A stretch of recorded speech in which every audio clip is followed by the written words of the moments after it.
follow-up question. We've seen a surge in attacks on ICE agents across the country, including the shooting in Dallas and over the weekend in Chicago.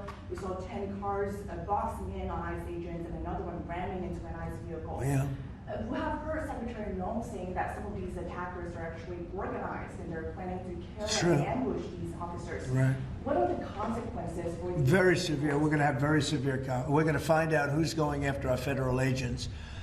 So when you look at Chicago, they've had probably 50 murders in the last 6 or 7 months, 8 months. Many, many people shot, like 30, 40, 50 people shot. Didn't die, but they've been shot. It's like a war zone. And then I listened to the governor and the mayor get up and say how they have it under control. They don't. It's probably worse than almost any city in the world. You could go to Afghanistan. You can go to a lot of different places, and they probably marvel at how much crime we have. Then you go to Memphis, where we are right now. Now, it's just like in Washington, D.C. right now. You people know better than I do, because you have to live right inside. And so many of the press have come to me. They've said, I can't believe it. It's changed so much. We have a safe city in Washington. Memphis will very soon have a safe city. Chicago can be very, very safe. It's going to be very safe. But Chicago is going to be very safe. And you say, why is it that a governor wouldn't accept free help from regardless? I mean, whether it's National Guard or the military or anybody. I mean, if women raped and beaten and knocked to hell, and the same with men where they're being shot all over the place in large numbers. I mean, we had a week in Chicago where 11 people were murdered and 38 people were shot.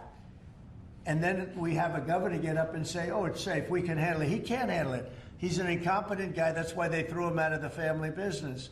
They threw him out. I knew the family business very well, and they threw him out, and now he's a governor. And he should say, we'd love to have a safer place. Chicago's a great city potentially. You know, I told you, the head of the Union Pacific Railroad said, sir, save Chicago. It's a great city. It's going to be lost if you don't do it. We have no choice but to do this. And when judges give us rulings that, you know, you don't have to do it, Portland is on fire. Portland's been on fire for years. And not so much saving it. We have to save something else, because I think that's all insurrection. I really think that's really criminal insurrection. So I appreciate the question. These are unsafe places. We're going to make them safe. So you see what's going on in Memphis. Not pretty, but you know what? We're doing a pretty job, because it's going to be a very safe place in a little while. And the people of Memphis are so happy that we're there. And the people of Chicago. So you have black women with MAGA hats on in Chicago, all over the place. They want the guard to come in, or they don't care who comes in. They just want to be safe. And they really don't care. You know, there was one woman, she was great today. She said, you know what? I don't care if it's the National Guard, the Army, the Marines, the Air Force. I don't care who comes in, as long as we're safe. And that's the way most of the public feels. We're going to make Chicago really great again. And we're going to stop this crime. Then we're going to go to another one, and we're going to go city by city. We're going to have safe cities.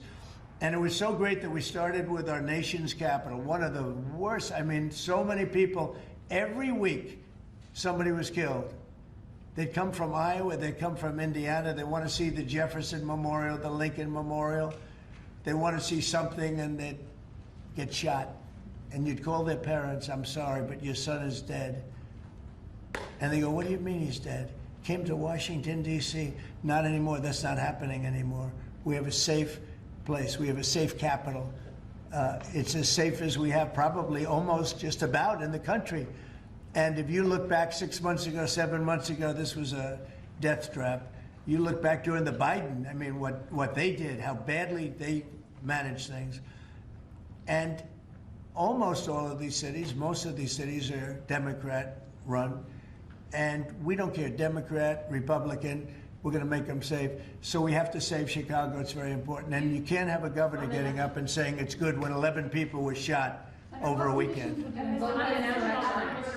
What? The Insurrection Act, under what conditions or terms would you? Well, I do it if it was necessary. So far it hasn't been necessary, but we have an Insurrection Act for a reason. If I had to enact it, I'd do that. If people were being killed and courts were holding us up, or governors or mayors were holding us up, Sure, I do that. I mean, I want to make sure that people aren't killed.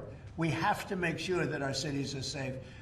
And it's turning out, and we started with D.C. It's been so successful. Think of it. People wouldn't go to restaurants. The restaurants were closing. We were losing a lot of restaurants, as you all know. And now restaurants are opening and they're thriving. And I went 2 weeks ago and it was great. I'm going to go again. I felt very safe, very safe. Forgetting about guards and Secret Service, and I would have gone, it would have been very safe. D.C. is a great, and look at the cleanliness of D.C. Look at how it's clean. You don't have tents all over the place. We had parks where you couldn't even walk through the park. You had people from tents, and they were violent people. Some of these people were violent people. We have a great, safe capital again, and if you look at it in 6 months from now, it'll be the most beautiful anywhere in the world. It's being cleaned. The graffiti's all gone now. The tents are all gone. We have a capital that you can be proud of, but it'll only get better with time. Mr. President, Tomorrow is October 7th, the 2-year anniversary.